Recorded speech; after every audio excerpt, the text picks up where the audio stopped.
மனவிழா நிகழ்ச்சிக்கு விளைவித்துள்ள அனைவரையும் வரவேற்றுக் கொண்டுள்ள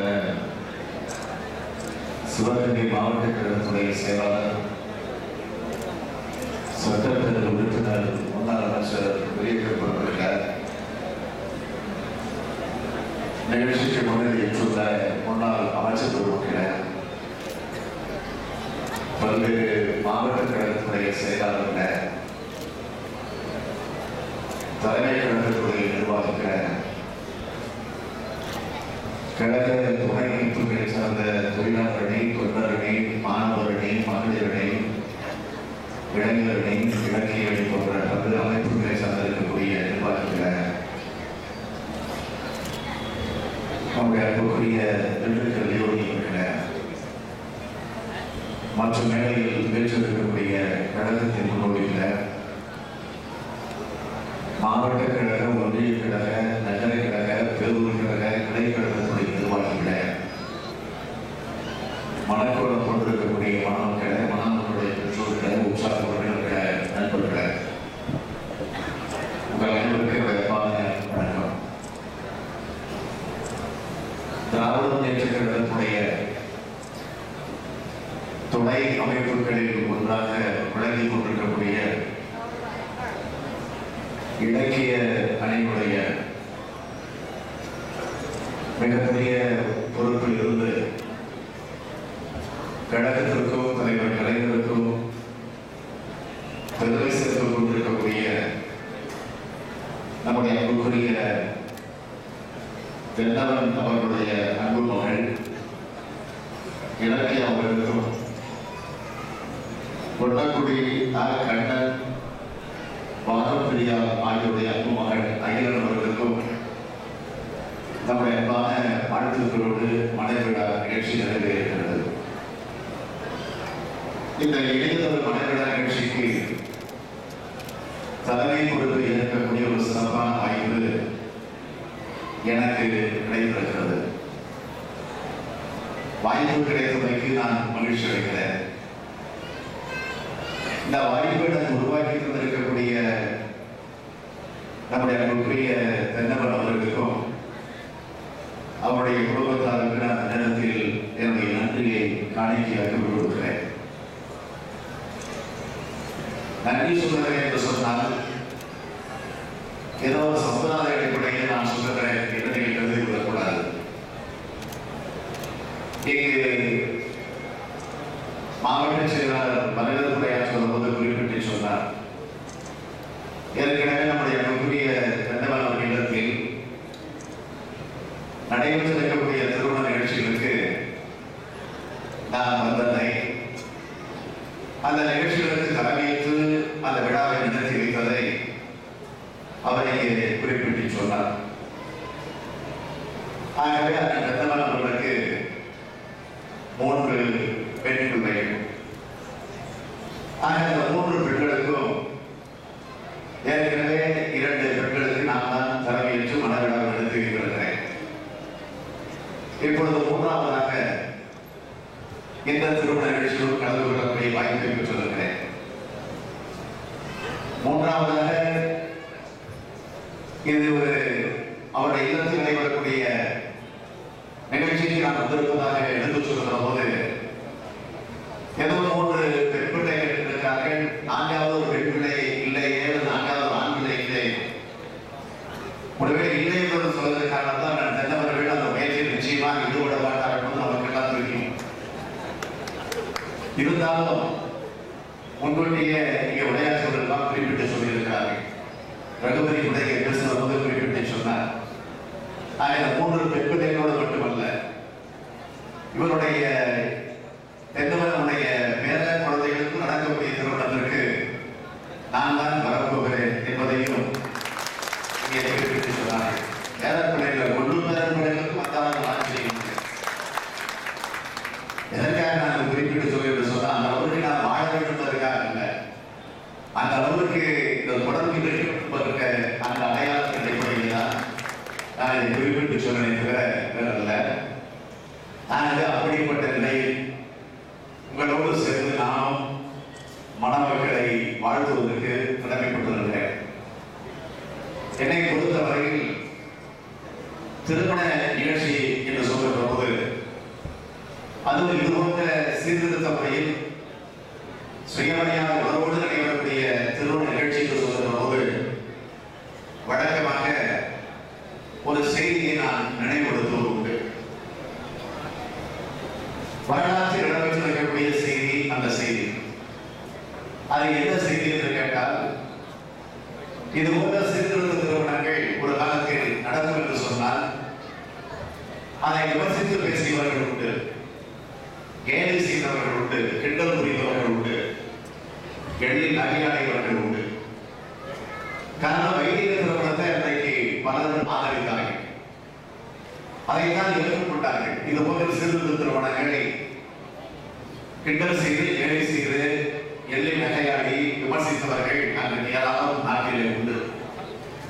நம்மிடம் சொல்ல வேண்டும் என்று சொன்னால், இது போன்ற சீர்திருத்த திருமணங்கள் ஒரு காலத்தில் சட்டப்படி செல்லுபடியாகும் என்ற அங்கீகாரத்தை கூட அன்றைக்கு நாம் பெற்றிருக்கவில்லை. ஆனால் 1967ஆம் ஆண்டு தமிழ்நாட்டில் திராவிட முன்னேற்ற கழகம் அமோக வெற்றி பெற்று ஆட்சி பொறுப்பை ஏற்றோம். அண்ணா தலைமையில் அறிஞர் அண்ணா அவர்கள் அன்றைக்கு முதலமைச்சராக பொறுப்பேற்று 67ஆம் ஆண்டு முதலமைச்சருக்கு அந்த முறையோடு சட்டமன்றத்திற்குள்ளே நுழைந்து சீர்திருத்த திருமணங்கள் அனைத்தும் சட்டப்படி செல்லுபடியாகும் என்கிற அங்கீகாரத்தை நம்முடைய அண்ணா அவர்கள் அன்றைக்கு பெற்று தந்தார்கள். ஆகவே இன்றைக்கு நடைபெற்றிருக்கக்கூடிய இந்த திருமணம் சட்டப்படி முறைப்படி செல்லுபடி ஆகும் என்ற அங்கீகாரத்தோடு நடந்து முடிந்திருக்கிறது. ஒருவேளை இது வைதிக திருமணமாக நடந்தால் நடக்க வாய்ப்பு கிடையாது. அதுவும் ஆணைப்படி பகுதியில் நிச்சயமாக அந்த வாய்ப்பு கிடையாது. அந்த நிறுவனங்கள் நிச்சயமாக அந்த முயற்சியில ஈடுபட மாட்டார்கள், எல்லோருக்கும் நன்றாக தெரியும். நான் வாதத்திற்காக சொல்ல, ஒருவேளை வைதிக முறையில் நடந்திருந்தால் சென்னையிலிருந்து நான் வந்திருக்கக்கூடிய வாய்ப்பை கூட பெற்றிருக்க முடியாது. ஒருவேளை நட்பின் காரணமாக, பழகிய பாசத்தின் அடிப்படையில் உறவின் காரணமாக சிலர் வந்திருக்கலாம். அப்படியே வந்தாலும் இது போல மைக்கு வாழ்க்கக்கூடிய வாய்ப்பு பெற முடியுமா என்று கேட்டால் பெற முடியாது. காரணம், வைதிக திருமணத்தை யார் நடத்தி வைப்பார்? ஒரு புரோகிதரோ அல்லது ஒரு ஐயரோ அந்த திருமணத்தை நடத்தி வைப்பார். அந்த வைதிக திருமணம் எப்படி நடக்கும் என்பது உங்களுக்கு தெரியும். இப்படியெல்லாம் மணமக்களை வசதியாக ஒரு நாட்காலை போட்டு உட்கார வைத்து மாணவர்களாக நடத்தி வைப்பார்களா? இதெல்லாம் நாட்காலையெல்லாம் அங்கே இருக்காது. தலையை உட்கார வச்சு ஒரு பெரிய பனிஷ்மெண்ட் மாதிரி உட்கார்ந்து இருக்கணும், பெண்ணும் மாப்பிள்ளையும். அது மட்டும் இல்ல, பக்கத்தில் ஐயனும் உட்கார்ந்துப்பார், இடையில நந்தி போல அவரும் உட்கார்ந்துப்பார். உட்கார்ந்து அவர் என்னென்ன செய்வார் என்பதெல்லாம் உங்களுக்கு தெரியும். மணமக்களுக்கு பக்கத்திலே நெருப்பை கொட்டி நெருப்பிலிருந்து புகைப்படவர்களை புகை மணமக்களுடைய கண்களை தாக்கி அவர்கள் கண்ணீர் சிந்தி அவர்கள் கண்கள் மட்டும்தான் வந்திருக்கக்கூடிய உங்களுடைய கண்களையும் அந்த புகை விட்டு வைக்காமல் உங்களுடைய கண்களை தாக்கி நீங்களும் கொஞ்சம் கண்களை கசைத்துக் கொண்டு ஒரு சோதனை சூழ்நிலையில் தான் திருமணம் நடக்கும். அதற்கு பிறகு அந்த புரோகிதர் சில மந்திரங்களை எல்லாம் எடுத்து சொல்லுவார். கிண்ணறரை கூப்பிடுவார், கிப்புடரை கூப்பிடுவார், தேவர்களை கூப்பிடுவார், 30-32 கோடி தேவர்களை எல்லாம் கூப்பிட்டு அவதாரத்தை எடுத்து இஷ்டாவதாரத்தை கூப்பிட்டு சில எக்ஸ்ட்ராதாரங்களை கூப்பிட்டு அந்த திருமணத்தை நடத்தி வைப்பார். அவர் என்ன சொல்கிறார்? எத்தனையும் பொருள் உண்டு, அதையெல்லாம் நான் இங்கே பேச விரும்பல, தேவையும் இல்லை. ஆனால் அவரை கூப்பிட்டு கேட்டால் அவர் அதற்கு என்ன அர்த்தம் சொல்வார் எனக்கு தெரியாது, இருந்தாலும் சொல்றேன் என்று சொல்றார். மணமகளுக்காக புரியுமா என்று கேட்டால் புரியாது. வந்திருக்கக்கூடிய உங்களுக்காக தெரியுமா என்று கேட்டால் உங்களுக்கு தெரியாது. ஒருவேளை தனியாக ஒரு புரோகிதரை கூப்பிட்டு என்ன சொன்னீர்கள் என்று கேட்டால் அவரும் சொல்வார் எனக்கும் தெரியாது, இருந்தாலும் சொல்லிக் சொல்வார். ஆக யாருக்கு தெரியாத, யாருக்கே புரிந்து கொள்ள முடியாத நிலையில அந்த திருமணம். ஆனால் இன்றைக்கு நடைபெறக்கூடிய இந்த சீர்திருத்த திருமணத்தை பொறுத்தவரையில நம்முடைய மாவட்ட செயலாளர் பெரியகருப்பன் அவர்கள் வரவேற்புரையாற்ற நம்முடைய முன்னாள் அமைச்சர் ஒருவர்கள், மாவட்ட கழகத்துடைய செயலாளர்கள், தலைமை கழகத்துடைய நிர்வாகிகள், கழக முன்னோடிகள் நிறைவாக பேசக்கூடிய நாங்கள் எல்லாம் மணமக்களை வாழ்த்துகிற போது மணமக்களை எப்படி வாழ்த்துகிறோம், மணமக்களுடைய பெற்றோர்களுடைய சிறப்புகளை எப்படி எடுத்து சொல்லுகிறோம், அதே நேரத்தில் நாட்டு இழப்புகளுக்கு இடத்தில் எப்படி அடையாளம் காட்டுகிறோம் என்பது உங்களுக்கு புரிகிறது, மாணவர்களுக்கு புரிகிறது, பேசிக் கொண்டிருக்கக்கூடிய எங்களால் உணர முடியும்.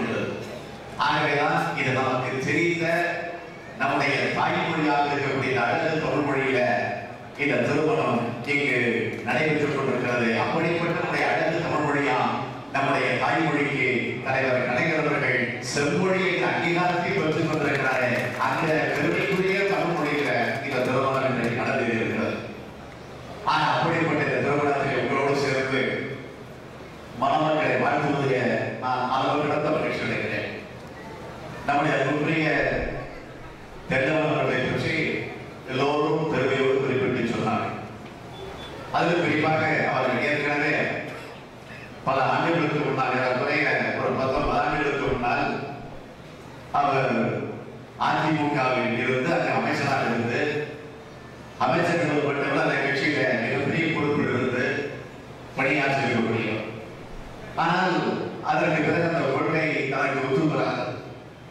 ஆகவே அந்த நிலையிலிருந்து தன்னை மாற்றிக்கொண்டு தலைவர் கலைஞர் தலைமையில் பணியாற்ற உறுதி எடுத்துக்கொண்டு இந்த இயக்கத்தில் வந்து சேர்ந்து, அந்த சேர்ந்த நேரத்தில் சகோதரி புதுக்கோட்டை விஜயா அவர்கள் சொன்னது போல எந்த பதவி கிடைக்கும், எந்த பொறுப்பு கிடைக்கும் என்று கணக்கு போட்டு வராமல் எந்த பணியாற்றலாம், எப்படிப்பட்ட பணியாற்றி நாம் இந்த கழகத்திற்கு தலைவர் கலைஞருக்கு பெருமை சேர்க்கலாம் என்ற உணர்வோடு இந்த இயக்கத்தில் வந்து சேர்ந்த நாளிலிருந்து இன்று வரை, இன்றல்ல என்றும் இந்த இயக்கத்தில் தன்னை பணியாற்றுவதற்காக உறுதியெடுத்துக் கொண்டு பணியாற்றிக் கொண்டிருக்கக்கூடியவர் நம்முடைய தென்னவர்கள். அது மட்டுமல்ல, நம்முடைய சத்தியமூர்த்தி அவர்கள் பேசும்போது சொன்னார், நாங்கள் இணைந்து பணியாற்றுவோம் என்று.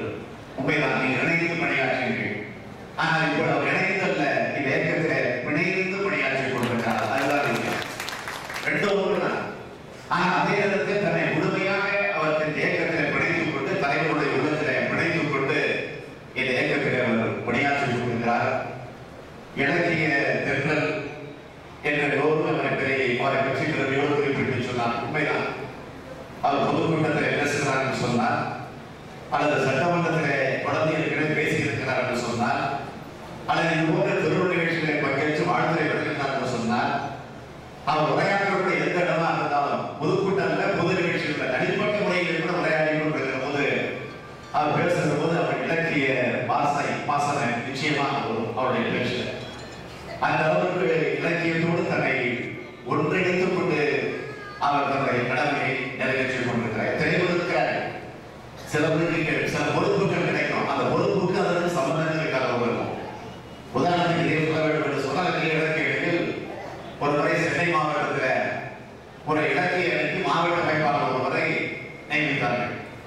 அப்படி நியமித்தவர்கள் தலைவர் கலைஞர் அவர்கள் அண்ணா அறிவாலயத்தை ஒன்று சந்தித்து, நான் இலக்கிய அணியுடைய மாவட்ட பொறுப்புக்கு தேர்வு செய்யப்பட்டிருக்கிறேன், நியமித்திருக்கிறார்கள், எனவே உங்களிடத்தில் வாழ்த்து பெற வந்தேன் என்று தலைவரிடத்தை வந்து சாவி போட்டார்கள். தலைவர் சாவியை வாங்கி கொண்டு அவரிடத்தில் கேட்டார்கள், உன்னை இலக்கிய அணியுடைய மாவட்ட தலைவராக நியமித்திருக்கிறார்கள், மகிழ்ச்சி, உனக்கு ஏதாவது இலக்கியம் தெரியுமா என்று வார்த்தை தலைவர் கேட்டார்கள். தெரியும் வந்து பெருமையோடு சொல்லியிருக்கிறார்.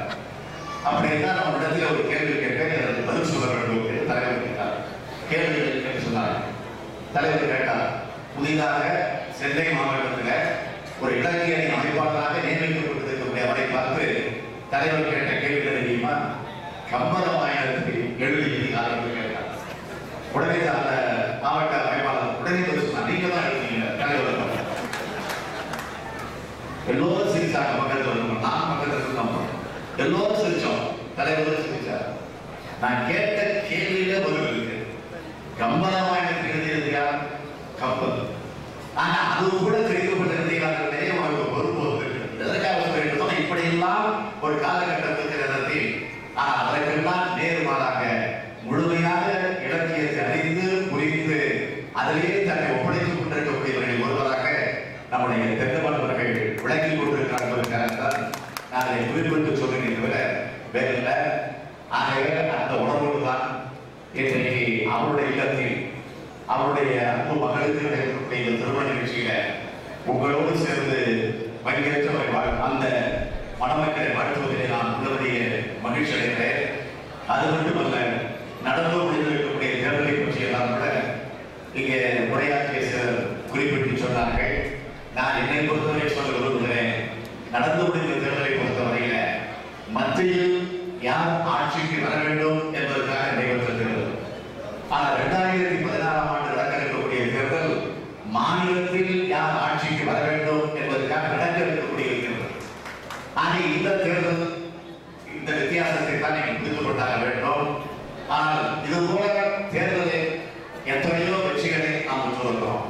அதே போல எத்தனையோ தோல்விகளை நாம் சந்தித்திருக்கிறோம். வெற்றி பெற்றதை அதிகமாக தோல்விகளை சந்தித்த ஒரு இயக்கம் தமிழ்நாட்டில் உண்டு என்று சொன்னால் அது திமுக. நம்மை போல் வெற்றி பெற்றக்கூடிய கட்சியும் நாட்டில் இருக்க முடியல. அதே போல் நம்மை போல் தோற்றிருக்கக்கூடிய கட்சியும் நாட்டில் ஒன்று இருக்க முடியாது. வெற்றியில் நமக்கு தான் வருகிறது, தோல்வியில் நமக்கு தான் வருகிறது. அதான் அன்றைக்கே சொன்னார், வெற்றியை கேட்டு வெறிகொண்டு அடைந்து கொண்டிருக்காதே, தோல்வியை கேட்டு துவண்டு விடாதே. வெற்றியை தோல்வியை இரண்டையும் ஒன்றாக கருதி இந்த நாட்டிற்காக உழைத்துக் கொண்டிருக்கக்கூடிய உண்மையான தொண்டர் தான் திமுக. திமுக இரண்டாவது பல முறை குறிப்பிட்டு காட்டியிருக்கிறார்கள். நான் இங்கே தெரிவிக்க விரும்புவது, நானும் தோற்றுவோம் என்று நான் சொல்ல மாட்டேன். இப்போது நடந்த நாடாளுமன்ற தேர்தலில் யார் தோற்றாங்க தெரியுமா? நாட்டு மக்கள் தோற்று போயிருக்காங்க, தமிழ்நாட்டு மக்கள் தோற்று போயிருக்காங்க, நாம் தோற்கிறார்.